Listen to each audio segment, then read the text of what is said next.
Hey, we're going to take a quick look at graphing from vertex form.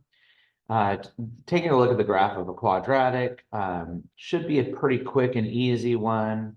But as we do this, I wanted to remind you of some of the first ways that we did this. So I started off with a little parabola right down here, x squared plus 10x plus 22.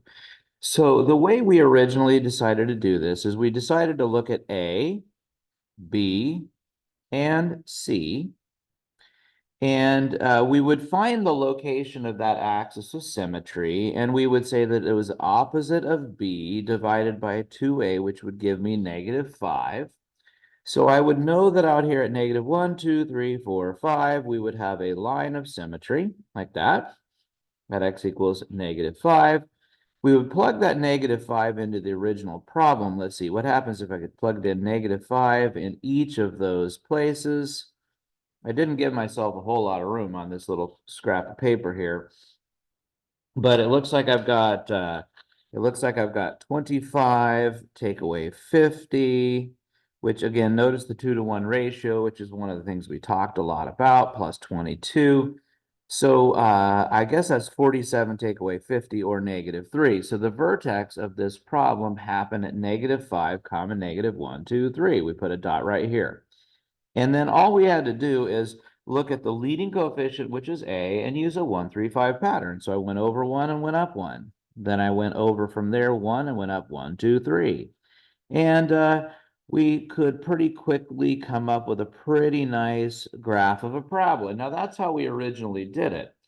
But using our new version, we have a few problems that I was going to do right here. And you'll notice this is actually the same problem as the one that I just did.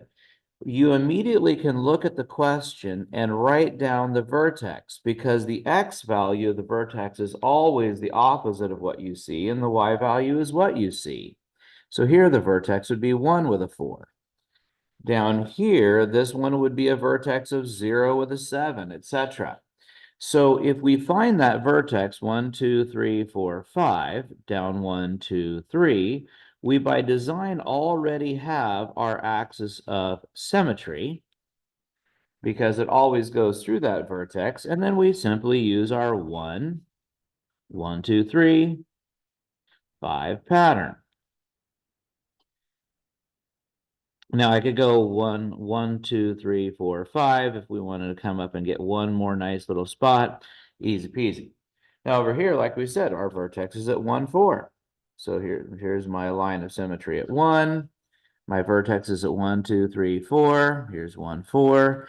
But instead of a 1, 3, 5 pattern this time, it's going to be multiplied by 2. So I'm going to go over 1, and I'm going to go up 2.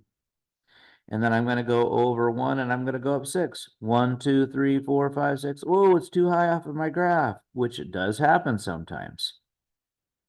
But you can see how quickly that works. Now, this one I think is one that might disturb some of you guys. And so that's why I decided I would put that in here.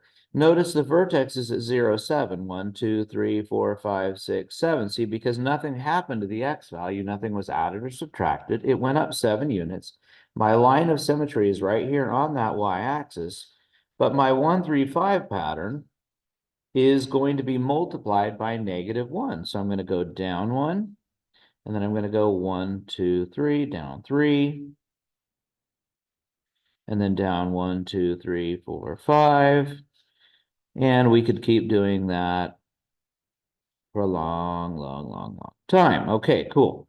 And the last one that I think I will do for this particular video is taking a look at one where what happens if somebody, say, gives you a fraction? Well, the beginning is not that big of a deal. We're going to locate our vertex at -2, comma, +3. There's my line of symmetry. And my 1, 3, 5 pattern.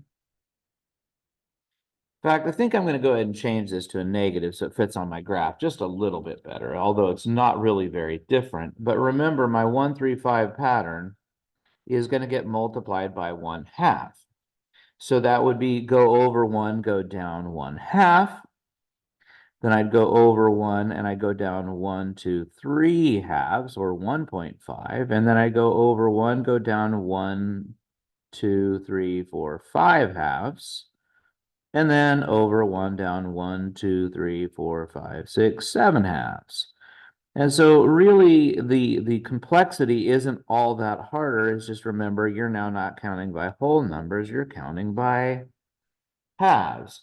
And it would be really, really nice if we took these things and maybe labeled some coordinates like this, 1, 6, like 2, 3. Here we could label coordinates like let's see, 2, 3, um, let's see, -1.5, comma 2.5. You know, it's pretty nice if you can actually do a little bit of labeling so it's clear that those values are actually well earned, but pretty simple little way to do it. A lot easier than using opposite b over 2a. All right. I will see you back in class later. Bye-bye.